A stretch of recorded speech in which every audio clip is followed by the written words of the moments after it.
আমরা এখন আছি পটিয়া, চট্টগ্রাম জেলায় পটিয়া উপজেলায় উত্তর সিলমাই গ্রামে।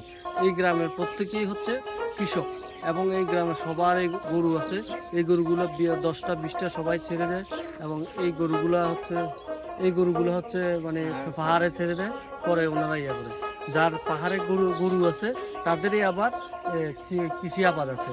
আমরা একজন কৃষকের সাথে কথা বলতেছি, ওনার ট্রাক্টর উঠে। আসসালামু আলাইকুম, আপনার নামটা কি? আপনার নাম? আমার নাম মুন্সি মিয়া। আচ্ছা, আপনার এই যে কাঁকড় ক্ষেত করলেন, এটা কখন করতে হয়? এটা হচ্ছে কোন মাস?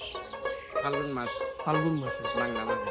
বাংলা মাসে ফাল্গুন মাসে করতে হয়। হ্যাঁ। এরপরে এটা মানে কত টাকা বিনিয়োগ করতে হয়? এটা এদুর কি খরচ?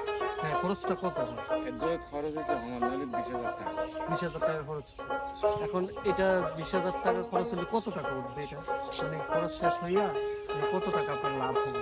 এই যদি এখন তো মাছ দশটা, এখন তো ডাল বাজার। মানে এখন ডাল বাজার, এই ডাল বাজারের দশটা মানে 25 টাকা 26 টাকা বেচা। এগুলো যদি 26 টাকা 50 টাকা বেচলে খেলে যদি ভালো থাকে আল্লাহ দিলে মনে করো 20-50,000 টাকা না হবে। মানে 20,000 টাকা ওনার খরচে, যে খরচটা শেষ করে 50,000 টাকার মতো লাভ হবে। এই যে আপনারা বাঁশগুলো দিচ্ছেন, এগুলো কোথা থেকে আনছেন? এগুলো পাহাড় থেকে আনছেন। এই বীজগুলোর মানে কত বছর থাকবে এটা? এটা অনেক অনেক বছর থাকবে। এই যে এদের তো মরে যাবে, ঠ্যাম্প হয়ে গেলে এদের সিজন গেলে মরে যাবে। এটা মেরে ভিতর আছে না, মুড়ি আছে না, জি, সেটা মুড়ি আবার কুড়ি আবার লক্ষ্য হবে। ও আচ্ছা আচ্ছা, এটা মানে এক সিজন গেলে এটা মারা যাবে, মারা যাওয়ার পরে এটাকে হচ্ছে ওই যে মুড়িটা থাকবে না, ওই মুড়িটা কুড়িয়া আবার লাগাইতে হবে। এরকম সুন্দর সুন্দর জিনিস আপনার দেখতে কি খুব মানে কেমন লাগে? আপনার ফলনগুলো, আপনার ফলনগুলো আপনার দেখতে কেমন লাগে? আমার তো ওই লাগা কিনলে আমার ক্ষেত আমিও তো ওই লাগবে। এটা আর কি কি পরিচর্যা করতে হয়? এই টমেটো ওষুধ দিতে হবে, তারপরে টমেটো বীজ দিতে হবে, ওষুধ দিতে হবে, মানে এটা এটা দিয়ে রাখবে। আচ্ছা, আপনাদের এটা হচ্ছে এটার একটা রোগ না? এটা একটা লোক, এই লোকের ওষুধ দিতে হবে, এই রোগের ওষুধ দিতে হবে। আর এটা যে আপনারা ইয়ে করতেছেন, মনে করেন আপনাদের মানে এখানে কোনো কৃষি কর্মকর্তা এসে আপনাদের সাথে কথা বলে কিনা? বলে যে পয়সা মালে আইয়ে কিছু কাই কৃষি কর্মকর্তা এসে আপনাদের সাথে কি আলোচনা করে আনালে এত সম্পর্ক নয়। কিছু কারারে 20 না দেয়, যারা হাত সারবার আছে তারা দেয়। ও, এখানে আবার অনিয়ম করতেছে তারা না?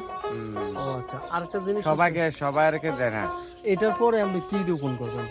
এটার পরে আর কিছু করার লাগবে না। একটার পরে ভাঙে বলি মনে করো আবার সিজনের মেজে আবার ঘুরতে হবে, আবার করতে হবে। আচ্ছা, আপনার কতগুলো আপনি কি গরু পালন করেন? কতগুলো গরু আছে? আমার তো এখন 6টা আছে। 6টা গরু আছে? 6টা গরু আছে, মানে এগুলো কি আপনারা ঘাস ব্যতীত অন্য কিছু খাওয়ান? এই বিলে এরকম বিলে চড়ে, বিলে ছেড়ে দেন, বিলের থেকে খাই আবার রাত্রে চলে আসে, আবার সকালে ছেড়ে দেন? সাকেটে সারে। আচ্ছা আচ্ছা, তাহলে মোটামুটি এটা বাদে আপনার আর কি ফসল আছে? এগুলো বাদ দিয়ে আর এখন তো টাইম নেই যাইবার। এখন ওই আছে না, ওই বেশি আছে না, হ্যাঁ হ্যাঁ, লম্বা সুই এগুলা করি। বটবটি বলে? হ্যাঁ, বরমড়ি বলে। ওটা আছে? এটা আছে মানে এখন তো দাম বেশি যাবে, কিন্তু কিছুদিন আগে দাম অনেক কমে গেছে। 15 টাকা ধরে 10 টাকা ধরে কেজি বেশি। এখন এদিনে 12 কেজি লেগে মনে করো 20 কেজির টাকা বেশি। আচ্ছা আচ্ছা, 70 টাকা কেজি। আচ্ছা ঠিক আছে, আপনাকে ধন্যবাদ, ভালো থাকুন। আসসালামু আলাইকুম। এই বাচ্চা এদিকে আসো, আসো জানলার খুলে দে, গেট বন্ধ করে দেবে আর কি।